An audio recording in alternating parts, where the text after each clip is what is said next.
Mula sa 702 DZAS, Agapay ng Sambayanan. Narito na ang programang mag-uugnay sa iyo tungo sa wastong kamalayan sa batas. Praktikal na talakayan ng mga alituntunin at balitaktakang may kaugnayan sa mga patakaran ng bayan. Kinilala sa Golden Dove Awards bilang Best Documentary Program. Ito ang Tabas ng Batas!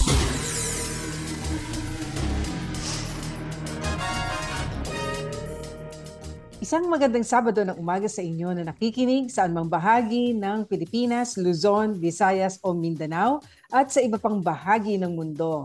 Marhay na aga sa inyo naming nakikinig yan sa Bicol Region sa pamamagitan ng CARE 104.3 The Way FM. At diyan naman sa Zamboanga via 1116 DXAS Radio Komunidad Buenos Dias.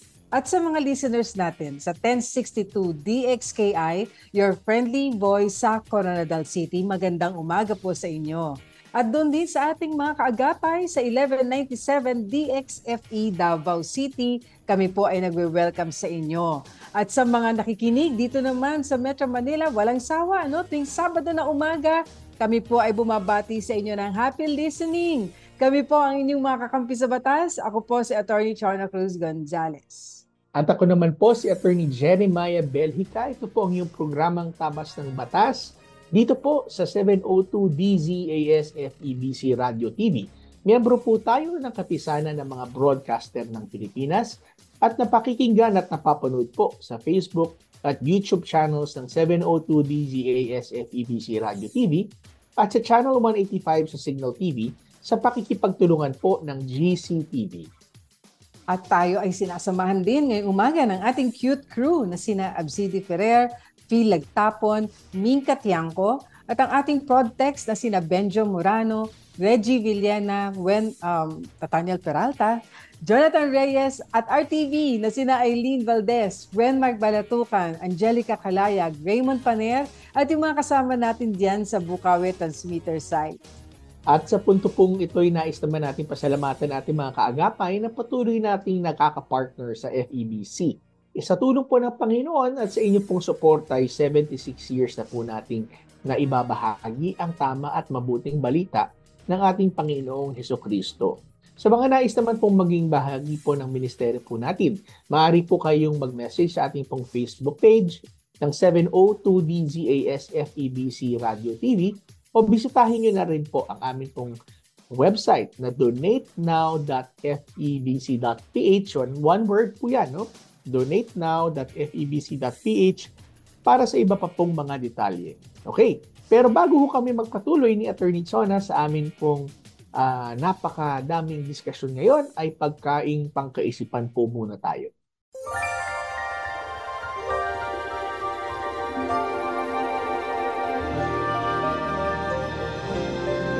Ito po ay hango sa Efeso chapter 4 verse 2. Ang sabi po, kayo'y maging mapagpakumbaba, mahinahon at matiyaga.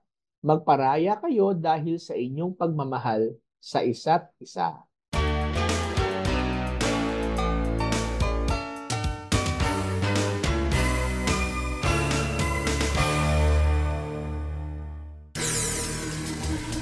Kayo po ay aming inaanyayahan na makibahagi sa ating diskusyon ngayong umaga. Kaya't kung meron po kayong mga komento, lalo na't legal na katanungan yan, maaari po niyong ipadala sa amin dito sa ating Facebook page, ang Tabas ng Batas FEBC. At inaanyayahan po namin kayo na habang naroroon ay i-share at i-like po ninyo yung ating Facebook page. Tayo po ay magpo-pause for a break at sa ating pagbabalik ay tutungo tayo kaagad sa ating unang segment, ang punto por punto, kung saan, tatalakay na naman po tayo ng isang napapanahong batas at pangungunahan tayo ng ating batikang partner na si Attorney Jeremiah. Kaya't wag po kayo maglilipat ng istasyon. Kami po ay magbabalik agad sa ilang sandali lamang. Tabas ng Batas! Puno na ba ang inyong piso para sa Radyo Coin Banks? Dalhin na ang mga ito sa ating partner Christian Bookstore branches na pinakamalapit sa iyo. Sa Metro Manila, Philippine Christian Bookstore, CCF Center, Pasig City. PCBS EDSA Cubao, Eton Centris, SM Fairview, Makati Bethany, Masagana Taft Avenue, Monumento, Caloocan at Webstore Mandaluyong, CLC Bookshop Valenzuela City, Back to the Bible Bookstore Quezon City. Sa Bulacan, PCBS Bukawe, CLC Bookshop Malolos. Sa Cavite, PCBS SM Dasmariñas at PCBS Imus. Sa Laguna, PCBS Los Baños at PCBS Santa Rosa. PCBS Angeles City, Pampanga. Para sa mga detalye, bisitahin ang febc.ph. Mag-text o tumawag sa 0947-333-5605. Maraming salamat po. Ito ang 702 DZAS. 702 DZAS. Agapan ng sambayanan. Napapakinggan sa buong mundo sa febc.ph sa pamamagitan ng Microsoft Media Server Technologies at ng Desktop Computers. Paksang legal na siniksik sa mga kaalamang praktikal sa isang makabuluhang talakayan sa Punto por Punto.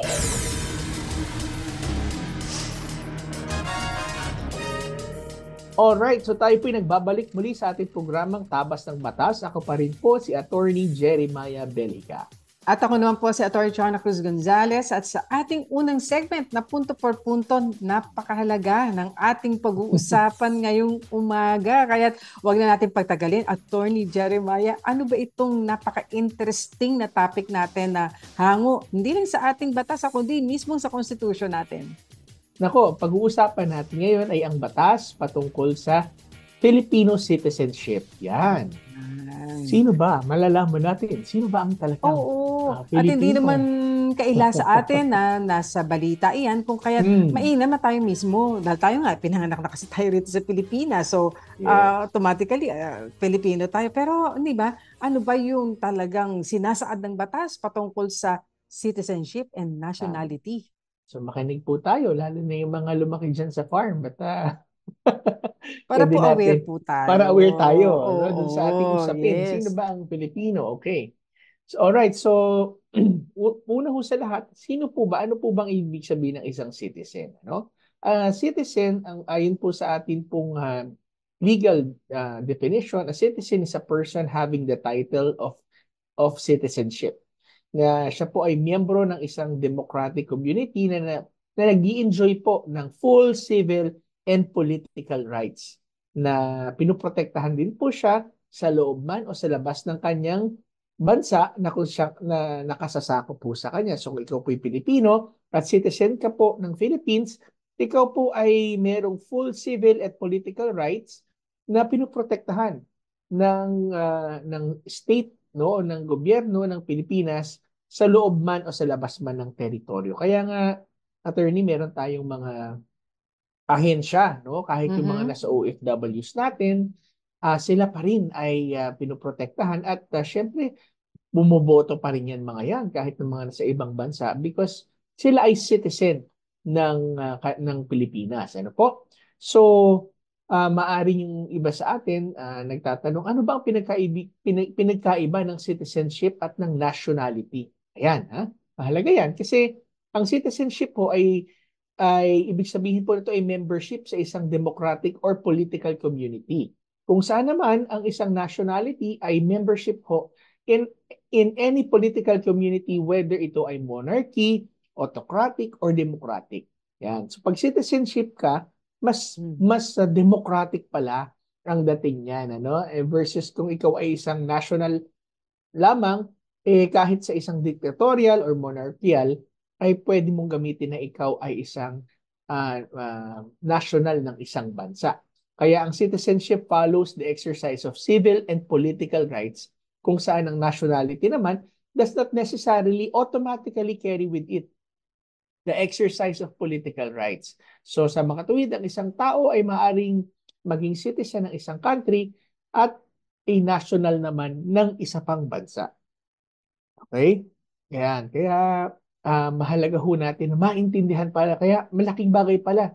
Sini-cherish natin yung citizenship natin. Yes. Kasi meron ka palang kalayaang mag-participate sa democratic process ng bansang kung saan kang isang citizen.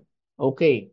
Now, kapag tinatanong mo ang citizen, kadalasan natatanong din ng alien. Ano? Ito po hindi yung lumilipad sa ibang planeta, pero pag Or, sinabing oo, or nakasakay sa sa UFO. spaceship, yun, oh. Hindi ho, pag sinabing alien sa ating batas, ang alien po ay isa pong citizen ng isang bansa, citizen ng ibang bansa kung na hindi niya tinitirhan. Ibig sabihin, an alien is a citizen of a country who is residing in or passing through another country. Okay? So, kapag ikaw ay alien, citizen ka ng isang bansa, pero ikaw ay dumadaan or namamalagi sa ibang bansa. No? So, ang isang alien ay particularly called foreigner. Yan, at hindi siya binibigyan ng full rights ng citizenship, pero pwede rin naman siya makatanggap ng ibang mga protection mula doon sa bansang kanyang kung saan siya nakatira bilang isang resident. No? Pero not necessary na ikaw ay isang citizen. Now, ano po ba ang general ways kung saan ang isang tao ay nag-acquire ng kanyang citizenship? Yan. No? Meron ka bang kailangan gawin para ikaw ay mag-acquire ng iyong citizenship? Well, depende po yan dahil meron hong dalawang paraan. Ang una po yung tinatawag na involuntary method at ang pangalawa is yung voluntary method. So pag sinabi po nating involuntary ways of acquiring citizenship, ito yung tinatawag na ang unang-una ito yung citizenship by birth. Yan, no? Sa pamamagitan through the change of sovereignty which results in the acquisition by each individual of the ceded or acquired territory ng citizenship under the new sovereign at sa absence po ng treaty ay ikaw ay pwedeng maging citizen direkto dahil wala ka namang ginawa pero ikaw ay pinanganak sa isang magulang na Pilipino, ikaw ay automatically Pilipino dahil yan tinatawag na by blood, no? Yung jus sanguinis. Kung ikaw naman ay pinanganak sa isang bansa na kinikilala nila ang lahat ng mga taong pinanganak sa kanilang bansa, regardless kung ano ang kanyang dugo. Ito yung katulad ng jus soli o yung soli or soil.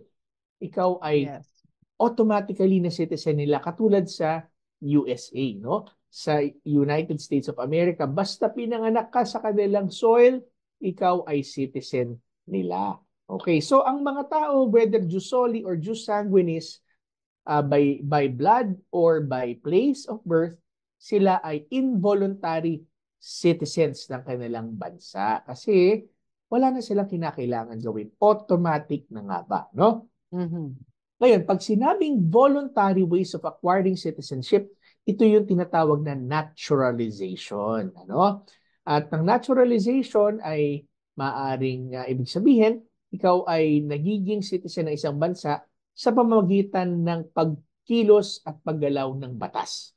No? So halimbawa, kung sa pamamagitan ng pagpapakasal through marriage, na nagre-result ang isang babae na nagpakasal sa isang lalaki, lalo na noong sa Pilipinas, noong 1935, ina-acquire mo ang citizenship ng iyong husband in case na magkaibang iyong citizenship, except kung saan ang isang asawa ay barred at hindi siya pwedeng maging citizen sa bansa ng kanyang asawa dahil magkalaban ang kanilang bansa. Di ba? So, hindi pinapayagan. Pero normally, noong 1935 Constitution natin, sumusunod talaga ang citizenship ng asawang babae sa kanyang asawang lalaki. Ano pa? Yung through the election, which is acquisition of citizenship after the age of majority. Nag-elect, ito yung tinatawag. Ito yung mga tao na nung pinanganak noong 1973, under 1973 Constitution, na kung saan ang kanilang nanay ay Pilipina at ang kanilang tatay naman ay foreigner. Pagdating na kanilang 18 years old, pwede silang pumili. Gusto ko bang maging Pilipino, katulad ng aking nanay, or yung citizenship ko ay katulad ng sa aking tatay. At yung isa pang uri, yung tinatawag na naturalization of the head of the family, which result in the naturalization ng kanyang asawa at ng kanyang mga minor de edad na mga anak. Ito yung sa iba't ibang mga bansa. Ngayon, sa Pilipinas po, yan. Ang dami nating basic principles na sinabi, attorney. Pero sa Pilipinas, sino po ba ang citizens ng Philippines? Okay. Sabi ko sa Section 1 ng Article 4 ng ating Constitution, citizens of the Philippines are as follows. Number 1 are those who are citizens of the Philippines at the time of the adoption of the 1987 Constitution. Okay? So kung ikaw pala ay Pilipino na noong 1973 Constitution, automatically ikaw ay Pilipino na rin noong sa 1987 Constitution. Pangalawa, those whose fathers or mothers are citizens of the Philippines. Yan, mahalaga na yan. Isa yan sa mga pagkakaibang doon sa ating bagong konstitusyon dahil ngayon kahit isa lang sa iyong magulang ang Pilipino o Pilipina, automatically na ikaw ay Filipino rin. Number 3, those born before January 17, 1973, ibig sabihin ikaw ay pinanganak during the 1935 Constitution, whose mothers are Filipinos, Filipino mothers who elect Philippine citizenship upon reaching the age of majority. Ibig sabihin, ito yung nanay nila ay Pilipino, ang tatay nila ay hindi Pilipino, foreigner, at pinanganak before nung 1973 Constitution at pinili nila na maging Pilipino. Sila ay automatically Filipino. At number 4, those who are naturalized in accordance with law. Yung mga tao na nag-apply for Philippine citizenship, maaring through Congress, meron kasi yan, attorney, no? Sa Kongreso, pwede ka nilang tanggapin. Kaya may mga basketball players, may mga respected na mga negosyante, yung mga kaibigan kong negosyante, naalala ko si Mr. Peter Wallace, ay isa sa mga dinaanan mismo yan ng Congress. Hindi lang yung mga basketball players na nagiging Filipino din, no? Pero pati rin yung mga tao na nag-a-apply naman, na dumadaan naman sa judicial process sa courts, no? Doon naman sa naturalization law ng Philippines. So yan po, mga kaibigan, tandaan po natin, napakahalaga po yan. Makikita po niyo ito sa Section 1 ng Article 4 ng 1987 Constitution. Attorney, anong masasabi mo dito? Napakahalaga kasi para rin mabigyan ka ng mga kaukulang karapatan at mga benepisyo na naroroon at binibigay lamang ng batas sa isang citizen ng bansang iyon, napakahalagang malaman natin kung ikaw nga ba ay qualified at ikaw ay merong ganong klase ng citizenship. At dito sa bansa natin, hindi naman iba, kundi malaman natin tayo pala ay Filipino citizens and therefore, we are entitled to all the rights and benefits, di ba, accorded by our laws, di ba, sa ating mga citizens. Kaya napakahalaga po niyan. Tama po. Kaya, tandaan po natin, pahalagahan po natin ang ating pong citizenship dahil ito po ay isang pribilehiyo para sa atin. So mamaya sa ating hong pagbabalik, abangan nyo naman po ang isa pa hong diskusyon sa napapanahong panukalang batas. Pangungunahan po natin ng ating pinakamamahal na attorney, Shona Cruz Gonzalez. Kaya wag ho kayong aalis, babalik po kami dito sa Tabas ng Batas. Tabas ng Batas! Kapag tinawag ka ng pagmamahal, sumagot ka agad. Panatag, marangal. Naririto ako at handang maglingkod. Sundin mo ang sariling puso't kalooban, hindi ang bulong, bighani at tukso na mga wikang banyaga sa iyo. Matitiis mo ba ang patalim ng balakyot? Magtitiis pa ba sa gisik ng maiksing kumot? Mahihimbing ka bang alipin ng takot? Ang pag-ibig mo ay walang kapantay, kundi ang pag-ibig din ng minamahal. Huwag mo siyang bayaang maghintay. Gumising ka, manindigan. Bawat patak ng luha niya'y isang dagat. Bawat ngiti ng tagumpay niya'y watawat. Kapag tinawag ka ng pagmamahal, sumagot ka agad. Matatag marangal, walang bakit, sana maglingkod. Ito ay hango mula sa tulang Mamamayan ni Rio Alma. Paalaalang hatid ng inyong 702 DZAS, FEBC Radio TV, Agapay ng Sambayanan.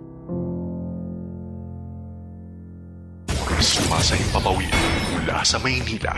Ito ang Far East Broadcasting Company Philippines. FEBC. Himpilang 702 DZAS. Agapay ng Sambayanan.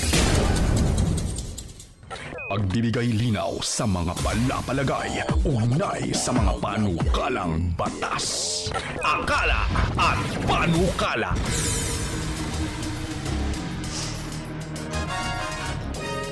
Alright, so tayo po'y nagbabalik muli dito sa Tabas ng Batas.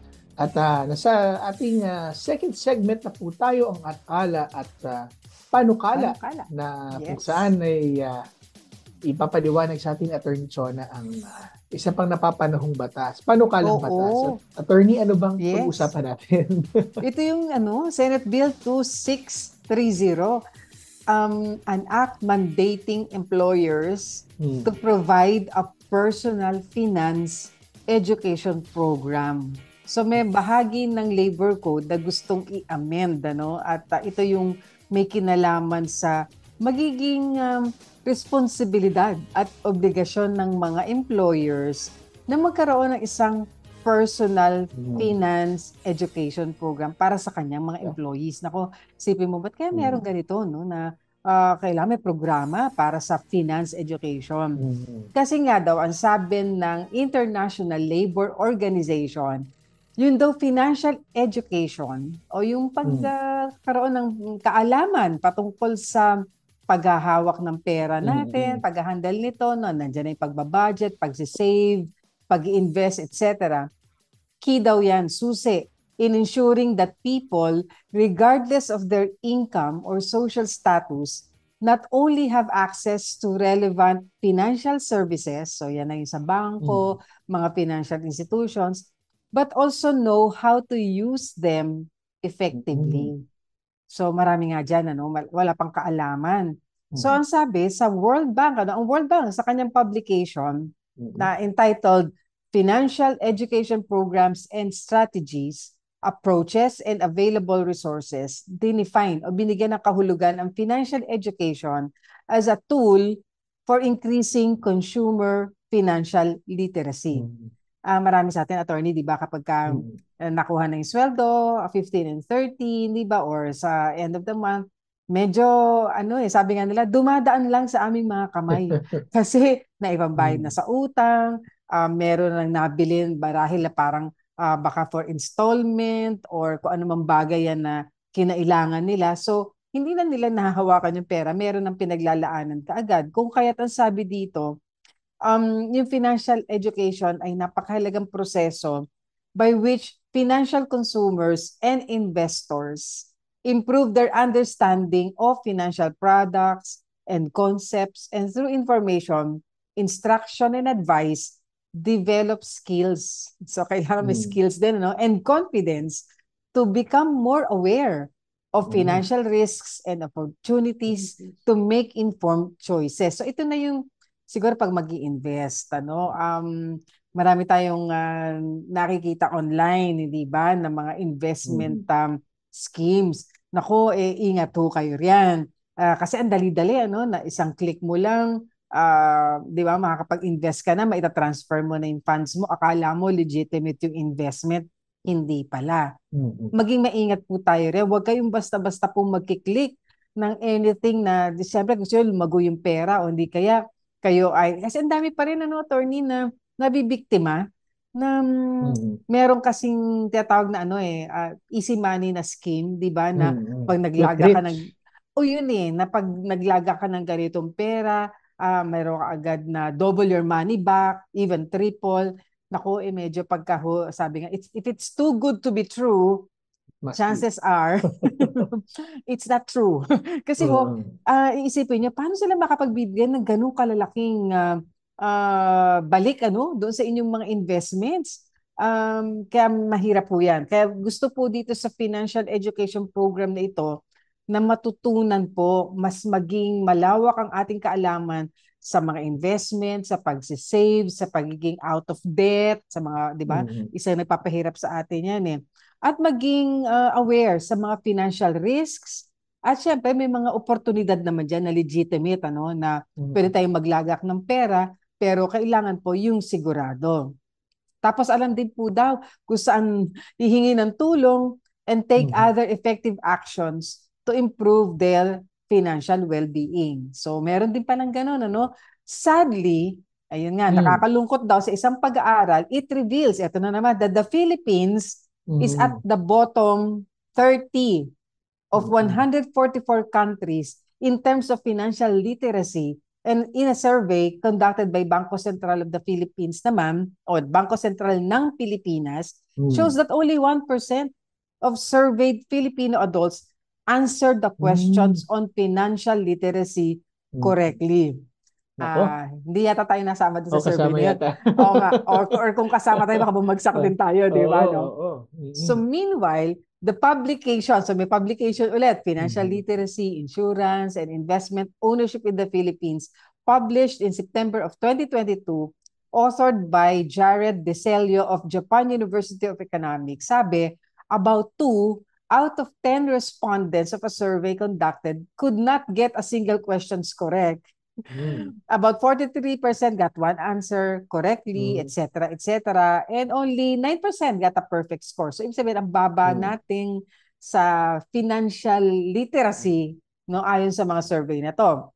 According to World Bank, only 25% of adult Filipinos are knowledgeable on basic financial concepts. So, ang Republic Act 10922 or the Economic and Financial Literacy Act was signed into law in 2016 to mandate the celebration of Economic and Financial Literacy Week. Alam mo, attorney, ito hindi natin napapansin, ha? Pero meron palang ganitong celebration every second week of November.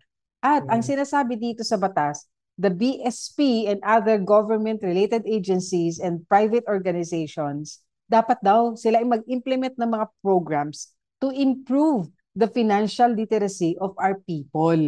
However, the role of employers to take a lead in this endeavor cannot be overemphasized. Kaya kinakailangan daw yung mga employers mismo mag-educate at magkaroon ng programa for financial education sa kanilang mga employees.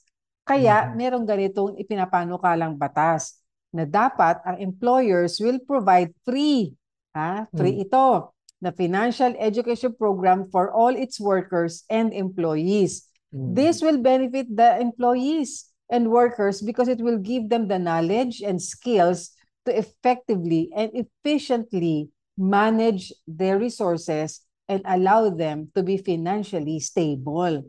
The companies naman, on the other hand, will benefit from financially stable employees who are more focused on their tasks, thus more productive and satisfied in their work.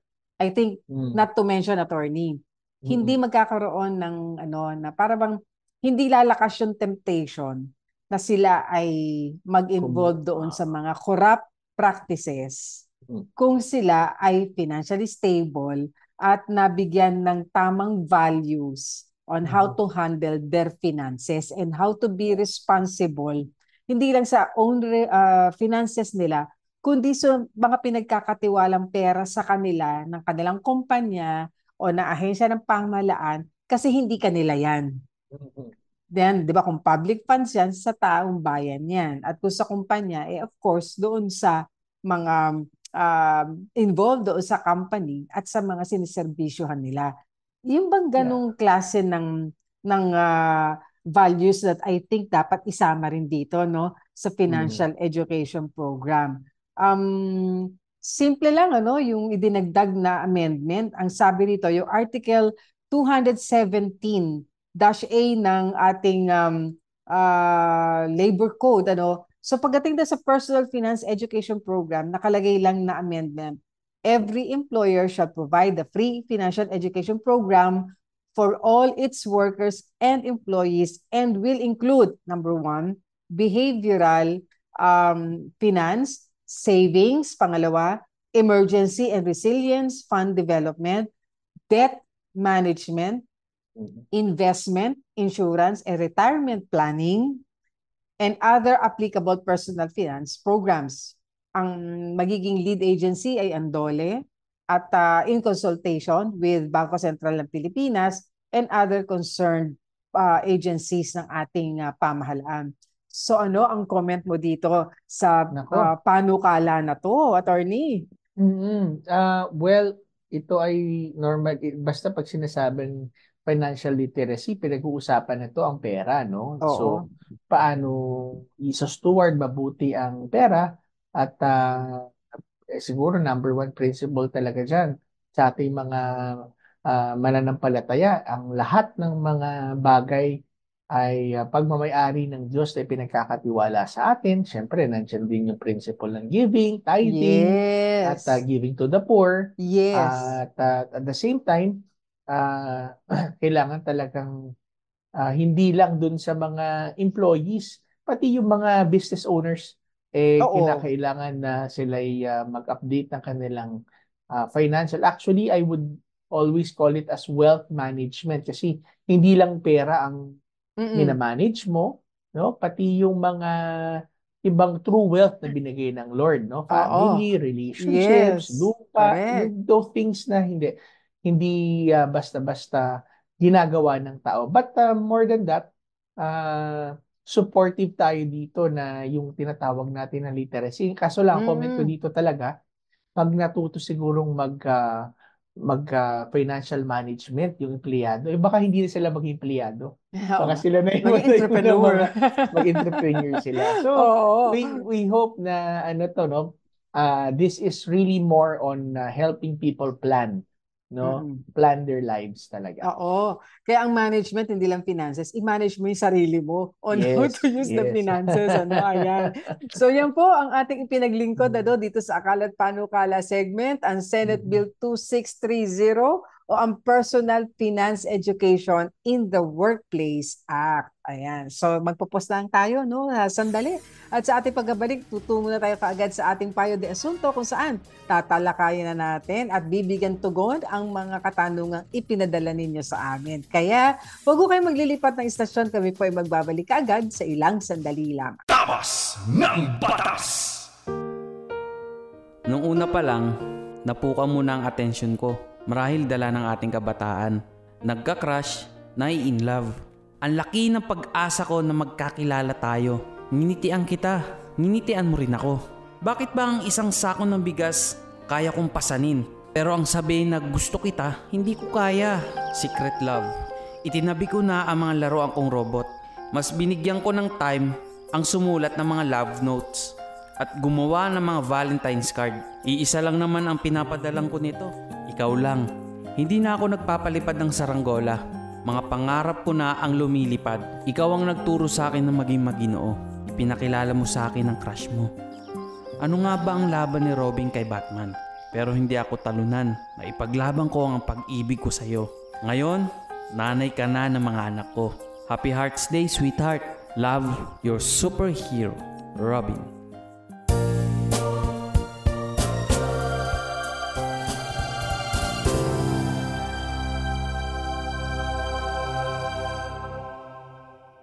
Sumasahing papawid mula sa Maynila.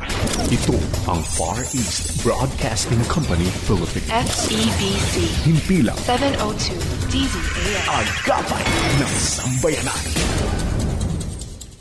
Mga kasong bibigyang pansin at mga katanungang sasagutin, yan ang tututukan at gagabayan ng Payo de Asunto.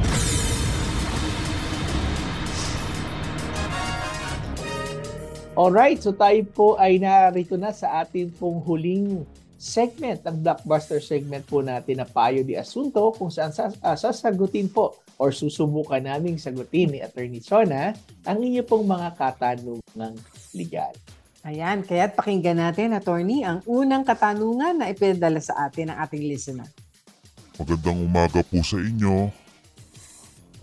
Magtatanong lang po, saan po pwedeng ireklamo ang isang company? Wala sa minimum ang pasahod, wala ding hulog ang benefits, at wala ding night differential. Salamat po. Ayan, so gusto niya mag-complain kasi mukhang yung kinulang yung kanilang sinasahod, yung mga benefits hindi na ibibigay sa kanya. Naku, lalo na pagka sa mga SSS yan. Naku, mahigpit ang SSS sa mga remittances, ano? At yung mga night differential. So, attorney, saan ang punta pagkasakaling ganyang hindi niya natatanggap yung alam niyang dapat na matanggap niya? Opo, yung tinatawag dyan yung mga labor standards ninyo, no? Sa batas kasi sa labor code ay merong minimum standards na dapat ibinibigay sa mga regular employees, no? Minimum wage, yung iyong mga overtime pay, pati na rin ang 13-month pay, kasama na rin yung Yes. night shift differential kapag ikaw ay nagtatrabaho ng labis ng alas 10 ng gabi, tinatawag siya, no? So may mga pagkaragdagang bayad po dyan. So kapag hindi po naibibigay ang karampatang mga bayad sa inyo, at yung mga benepisyo, no? Pwede ho kayo magtungo sa Department of Labor and Employment, yung DOLE, dahil kayo po ay kasalukuyan pang empleyado. So, ibig sabihin, kung kayo po ay kasalukuyang empleyado pa at hindi pa ho terminated ng iyo pong employment at meron hong nagaganap na violation ng iyong karapatan, pwede ho kayong magtungo sa Department of Labor and Employment para ipagbigay alam sa kanila at tawagin ho ang attention po ng inyo pong employer. Ngayon, kung kayo po ay na-terminate na sa trabaho, ibig sabihin, kayo po ay hindi na po empleyado, ito po yung tinatawag na labor dispute. Kayo po ay pwede hong magtungo naman at mag-file ng inyo pong reklamo sa National Labor Relations Commission. Ano po? Ito po yung NLRC, kung saan doon ho ay didinigin humaaring pagkatapos ng ilang mga mediation at arbitration proceedings at wala hong pag-aayos na nangyari, maaari na po silang magkaroon ho ng desisyon ang labor arbiter para ho utusan na kayo'y bayaran sa mga hindi ho ibinigay sa inyo na karampatan sa inyong kabayaran. At kung ito naman po ay sinabi ho ni Attorney Chona, yung mga social social services po katulad po ng SSS, sa inyong mga pag-ibig at yung iba hong sa PhilHealth po ninyo, ay maaari ho kayo pumunta mismo doon sa mga ahensya po na yan. Ano po? Sa SSS lalo na po, no? Meron po silang requirement na bayaran po ang inyong SSS at kayo din po sa inyo pong health insurance sa PhilHealth at sa pag-ibig. Sila rin naman po ay maaari hong ipatawag ang inyo pong employer. Kasi ito po ay nasa jurisdiction na po ng itong mga social agencies, no? SSS, PhilHealth, and Pag-ibig. Doon ho directly under ho ng employment ninyo, yung isweldo ho, at yung sinabi nga natin, overtime pay, yung bayad rin doon sa mga holidays at weekends na hindi ho binabayaran at yung night shift differential, yan po ipapasok lahat sa DOLE kung kayo po employee pa, at sa NLRC naman kung kayo po ay magrereklamo sa dati ninyong employer na hindi na kayo empleyado ngayon. Ayan. So, maliwanag, ano, kung saang ahensya ng pamahalaan natin maaaring idulog ang ating mga concern katulad dito. But of course, maganda po na mag-ano muna kayo, no, ng demand letter din, ano, sa inyong kumpanya. Oo, diba? no, na hindi po HR. natatanggap yung ganito, hindi po, ano. So baka naman po doon palang maremedyohan na. Sana tumalima sila. Oo, doon sa inyo pong pinagbigay alam sa kanila na tingin niyo ay pagkukulang, ano, doon sa sinasaad ng batas. Ayan. Tsaka ipagbigay alam, baka hindi naman nakakaabot doon sa may-ari ng company o doon sa presidente, paalam nyo na rin po. Yan. Kaya't pakinggan naman natin isa pang katanungan, ano, galing din sa ating listener. Good morning po. Pwede po bang papalitan ang surname ng anak ko without her biological father's consent? Salamat po. Ayan. So, magandang katanungan, ano, kasi nga merong mga ganitong sitwasyon na marahil ay hindi nga nagkapangasawahan, ano, yung ama at ina ng isang bata. At syempre yung nanay ay nako-concern din naman na yung kanyang anak hindi niya dala yung surname ng kanyang ama, ano. Pero alam po ninyo kasi sa ating pong family code ay meron pong sinasabi sa Article 176 na yung pong illegitimate children o yung mga anak po ng mga magulang na hindi po kasal ay gagamit po ng apelido at nasa parental authority ng kanyang ina. Kaya po, yun marami attorney na sabihin, yun naman kasal, piece of paper lang yan. Oo. Pero alam po ninyo, ba't mahalaga yun? Kasi po, yung kasal ay nagbibigay po ng karapatan, ng obligasyon, na para lamang doon sa mga nagpakasal, at valid yung kanilang kasal. Kaya't kung hindi po kasal ang mga magulang, ay sinasaad po ng batas natin na ang susundin pong apelido ng bata ay yung apelido ng kanyang ina. Maliban na lamang kung inacknowledge ng kanyang ama, kinilala po nung ama, at siya mismo ay merong, di ba iba pumipirma mismo doon sa birth certificate ng bata, bilang acknowledgement na anak niya talaga yung batang yon. Pero kung hindi po ganun ang nangyari, hindi po basta-basta na pwede ninyong ilagay yung surname ng father nung batang yon na inyo pong ipinanganak nang hindi naman po kayo kasal. Kasi nga po, dapat surname ng mother ang masusunod at susundan. Yun na ilalagay sa birth certificate ng bata. At bukod pa ho doon, of course, parental authority ay sa nanay.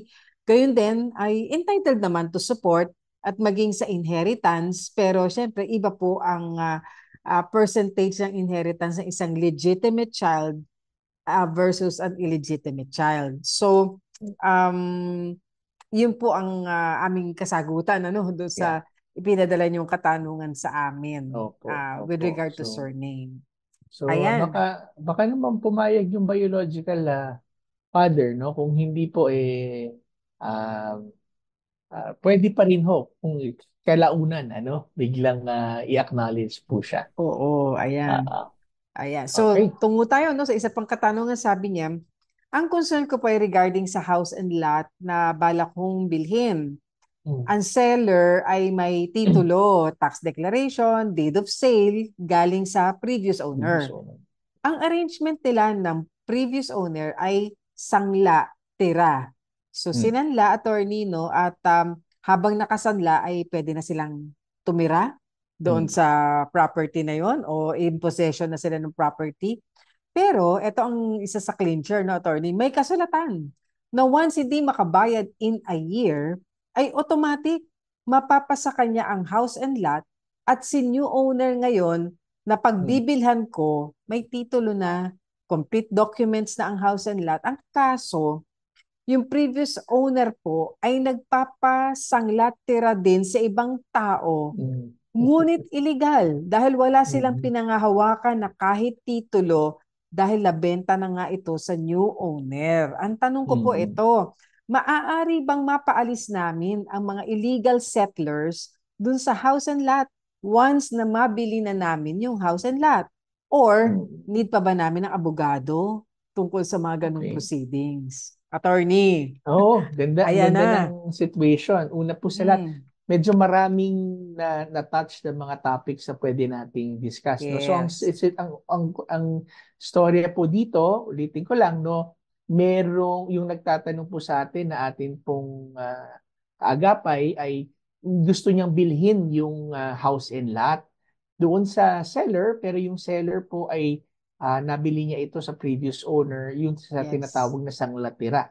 Ibig sabihin na hindi natubos sa kanya, kaya siya ang automatic na may-ari daw. Una po sa lahat, yun ho gusto nating linawin. Kasi meron ho tinatawag sa batas na konsepto ng pactum commissorium. Na ito po yung ibig sabihin na, na ang provision sa isa hong sanglaan na kapag hindi ho natubos ang sangla, ay automatically doon ho sa pinagsanglaan, siya na automatically na may-ari noong pinagsanglaan. Una ho sa lahat, bawal po yan sa batas. Kailangan ho maintindihan natin dahil ang konsepto ho ng sanla ay hindi ho ito napupunta sa pinagsanlaan ang isinangla. Pero yung yung sinanla po ay maaaring ibenta noong pinagsanlaan para magamit ang pinagbentahan noong property para bayaran yung utang sa kanya. At yung sobra dun sa pinagbentahan ay dapat ibalik doon sa nangutang. Mm. Siguro yung ibang ating mga nakikinig sabi, ganun ba? Akala ko pag sinangla, automatically na hindi na babalik.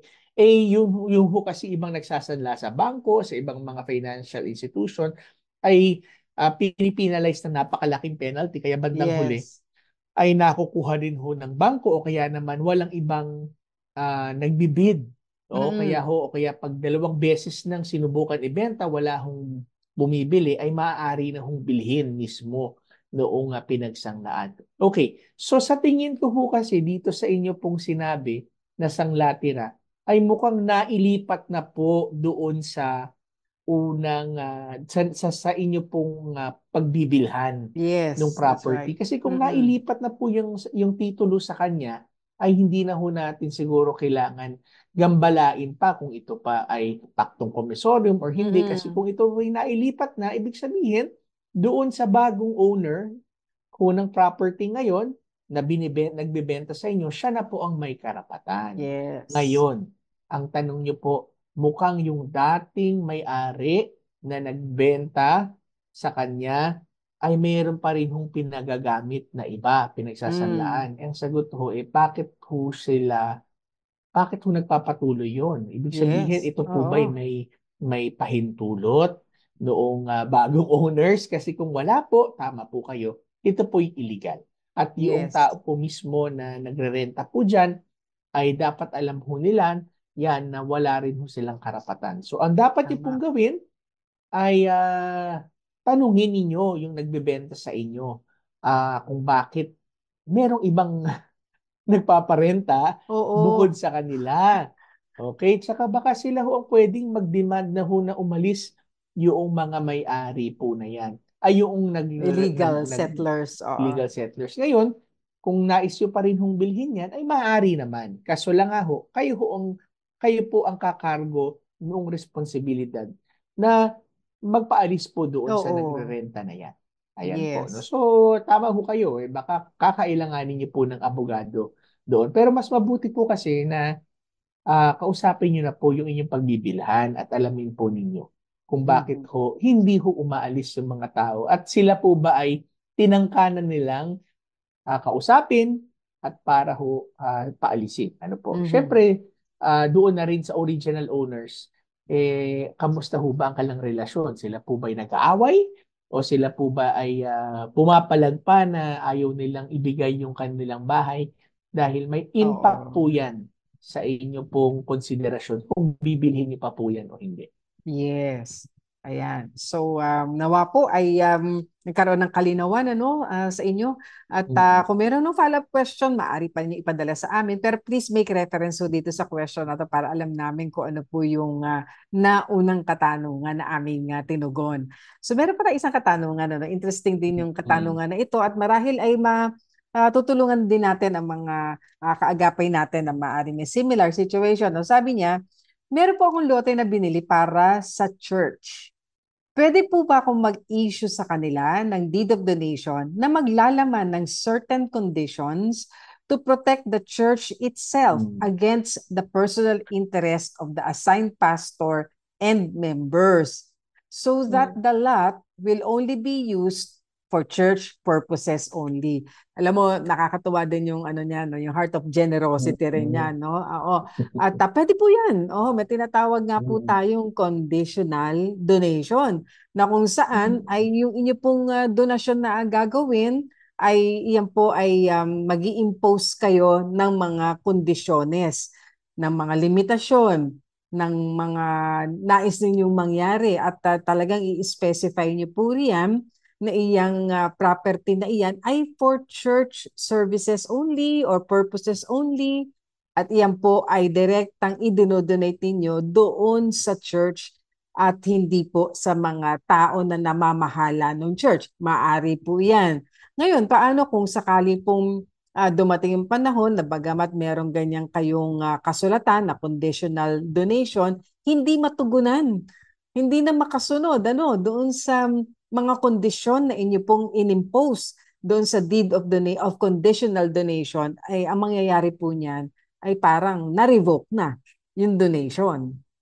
At parang hindi na nangyari nga po yung donation kasi nga hindi nasunod yung inyong mga kondisyon na inimpose at maging inyo pong mga limitasyon na inilagay doon sa inyong pagdodonate ng property.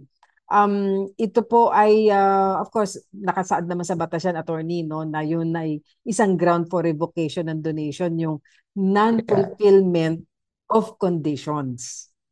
Kaya malinaw naman po yan. At maganda po isang guni ninyo sa isang abogado, ano ang mga nakasaad doon sa inyo pong conditional donation, at magandang maipaliwanag po doon sa church at doon sa tumatayong representante ngayon noong kongregasyon, yung pastor, kung sino man po ang mga head pa noong church, para maintindihan nila na ano po yung mga kondisyon na isiset ninyo at limitasyon doon sa inyong conditional donation. Hey. Okay, so Alright, attorney, so may isa pa, no? Bigyan daan na natin ito, no? Sabi niya, sige. Okay. bawal po bang maningil pag walang pirmahan na kontrata? Pero may usapan kami. Ayaw niya magbayad kasi pinost ko siya at wala daw akong karapatan kasi wala daw siyang pinirmahan. Well, maganda yan, no? Nung magbabayaran na, attorney, mukhang technical siya. Yeah, oo. Nung nautangan, well, okay lang, walang in writing. Nung singilan, kailangan in writing. Pero ang sagot po dyan, no, ay ito po yung kadalasan yung mga verbal agreement ba? Ito ba legally binding? Ibig sabihin, usapan lamang at walang kontrata. Ang sagot po yan sa Pilipinas, oral agreements are considered binding po. Ibig sabihin, ito po ay ang mga kontrata ay maaari pong hindi nakasulat, pero ito ay usapan at ito po ay meeting of minds. At lalo na kung ito po ay ginampanan na nung isang partido ang kanilang usapan, no? So generally, ang mga kontrata po na katulad ng utangan, hindi naman ho kinakailangan na in writing unless the law specifically requires some sort of written form for that type of agreement. Pero generally, hindi po. So, minsan pwede mong gamitin ng mga screenshot ng mga email ninyo, ang mga text messages ninyo sa isa't isa para patunayan na kayo nagkausap at kayo nagkasundo, at pwede nyo rin kunin ang mga taong nakasaksi ng inyong usapan. That's right. No, so ang difficulty po dito is more on the proving its side. So ano pong dapat ninyong gawin? Pwede ho kayong magpadala ng demand letter sa kanya, at kung siya po ay sumagot na sabi niya, babayaran kita pero sa isang taon, inamin na rin po niya. Ibig sabihin, so meron na kayong katunayan. Yes. At maaari din ho kayong tumungo sa small claims court kung ito po ay below or not exceeding 1 million pesos. Hindi niyo na ho kailangan ng abogado. Kung hindi naman ho labis sa 1 million yung kanyang pinagkautangan sa inyo. So kung may screenshots po kayo, text messages, at mga ibang pruweba na magpapatunay na talaga nagkaroon kayo ng utangan, at siguro inilipat mo sa kanya, baka diniposito mo sa kanyang bank account, no? O kaya inilipat mo sa kanya online, ay magagamit niyo po itong katunayan. Yan. So yan na lang po ang ating naging talakayan dito sa ating Payo de Asunto. At kung di niyo napakinggan ang mga naging kasagutan namin, pwede niyo po humbalikan yan sa pamamagitan ng ating Facebook page, ang 702 DZAS-FEBC Radio, o sa Tabas ng Batas, FEBC. At kung hindi po namin nasagutan yung po mga katanungan, abangan nyo na lamang po sa susunod na Sabado. Sa mga may legal concern po, mag-message lang po kayo sa aming Facebook page. Pwede po kayo mag-send ng audio o video message ng inyong pong katanungan. Sa oras pong ito, tayo dadako na sa ating prayer time. Panginoon, makapangyarihan sa lahat, aming Ama, kami po nagpapasalamat sa inyo pong pagkilos sa aming pong buhay. Tinatas po namin ang bawat isa, Panginoon, na dumaranas po, Panginoon, ng iba't ibang pagsubok, O Diyos, sa kanila pong buhay, sa kanila pong legal na sitwasyon. Lord, we pray na ikaw pong magtanggol sa bawat isa na naaapi, sa bawat isa, Panginoon, na nahihirapan sa kanila, Panginoon. Pati rin, Lord God, yung mga tao, Panginoon, who is undergoing relational problems, Panginoon, sa mga kaibigan, kapatid, kanegosyo, sa kanilang employment. Father, we pray, Lord, na ikaw magdala ng kapayapaan sa bawat isa. Lord, ikaw po ang mabuting hukom, Lord. You are the righteous judge, Lord God, and you see the intentions, Panginoon, ng puso ng bawat isa. Dalangin po namin na pagpalain mo po ang aming bayan, ang programa po ito, O Diyos, at ang bawat isa, Panginoon, na aming kaagapay, Lord God, ay ikaw po, Panginoon, ang siyang kumilos sa kanila. Ito po ang aming panalangin sa pangalan ni Jesus. Amen. Salamat po mga kaagapay sa lahat ng mga tumutok sa radyo, sa online, via Facebook, via YouTube, at sa Channel 185 sa Signal TV sa GCTV. Kami po ang inyong mga kakampi sa batas tuwing Sabado ng umaga. Ako po rin po si Attorney Jeremiah Bellica. At ako naman po si Attorney Chona Cruz Gonzalez. Nadagaan sa inyong lahat na samahan kaming muli sa susunod na Sabado sa parehong oras at himpilan.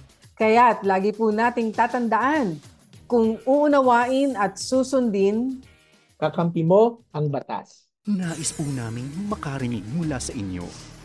Para sa mga kuro-kuro, mungkahi, o mga bagay na nais ibahagi sa palatuntunang iyong napakinggan, sumulat lamang sa 702 DZAS, Agapay ng Sambayanan, 1 Corporate Center, 46th floor, Doña Julia Vargas Avenue, corner Meralco Avenue, Ortigas Center, 1605, Pasig City. O mag-email sa dzas info@febc.ph.